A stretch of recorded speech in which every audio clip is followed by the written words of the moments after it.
Indéniablement, la crise sanitaire liée au Covid-19 a eu pour effet d'accélérer la mise en place du télétravail. Ainsi, une partie traditionnelle de l'organisation du travail s'est invitée en quelque sorte dans la sphère familiale avec plus ou moins de bonheur. Chaque famille ne disposant pas en effet des mêmes conditions, c'est-à-dire à la fois la nature et la configuration du logement, l'accès à Internet, l'équipement informatique ou tout simplement aussi la situation familiale. Les confinements successifs ont accentué également les inégalités face aux conditions de vie des étudiants, et notamment la poursuite de leurs études, y compris chez les plus jeunes de nos enfants. Certaines habitudes sont déjà prises, même si de nouveaux équilibres doivent s'installer afin de préserver vie professionnelle et vie privée. Valeur Habitat gère un parc immobilier de 18 000 logements et loge plus de 40 000 personnes sur la région Centre-Val de Loire. C'est donc pour notre entreprise un signal fort, une orientation stratégique majeure de prendre en compte ces nouveaux modes de vie, ces nouveaux modes de travail, et qui font naître des usages différents quant à la manière de vivre dans les habitations. En prenant appui sur notre raison d'être, nous avons déjà fait le choix de nous adapter.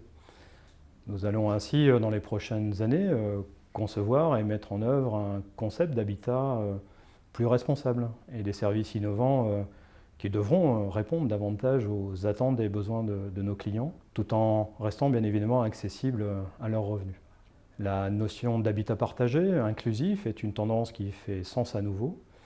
Il est en effet plus que jamais indispensable de renforcer le lien social entre nos clients et lutter contre les phénomènes d'isolement qui ont pu apparaître avec les confinements. Sur la thématique spécifique du télétravail, l'idée de l'habitat partagé serait de faire coexister, par exemple, dans nos futures réalisations ou dans notre patrimoine existant quand cela sera possible, des espaces de travail communs de type flex office et des lieux de vie privatifs. La conception et la gestion de ces nouveaux espaces prendra sûrement des formes multiples, car il n'existe pas, à mon sens, de solution unique. Nos clients ont aussi envie de changement. L'espace disponible dans le logement et l'usage d'un jardin, d'une terrasse, d'un balcon sont devenus des critères prépondérants dans leur choix. Nous devons là aussi nous adapter et proposer de nouvelles solutions.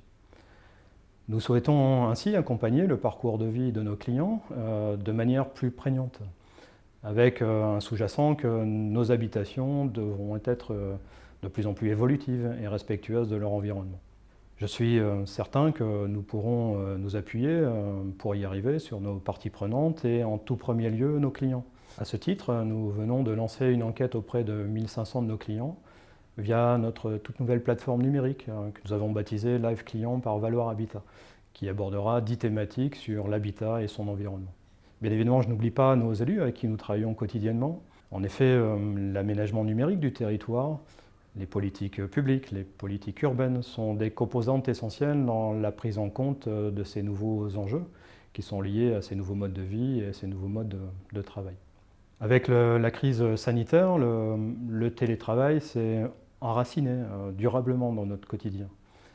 Mais également, je pense, à la faveur d'une société à la recherche d'aspirations socialement plus responsables, à la recherche d'un meilleur équilibre entre productivité et bien-être. Nous connaissons tous par ailleurs le lien indissociable entre logement et emploi. J'y vois pour ma part de nouvelles opportunités de diversification pour Valeur Habitat. Enfin, je suis intimement convaincu que c'est ainsi que nous pourrons, à notre niveau, continuer à contribuer à l'attractivité de nos territoires.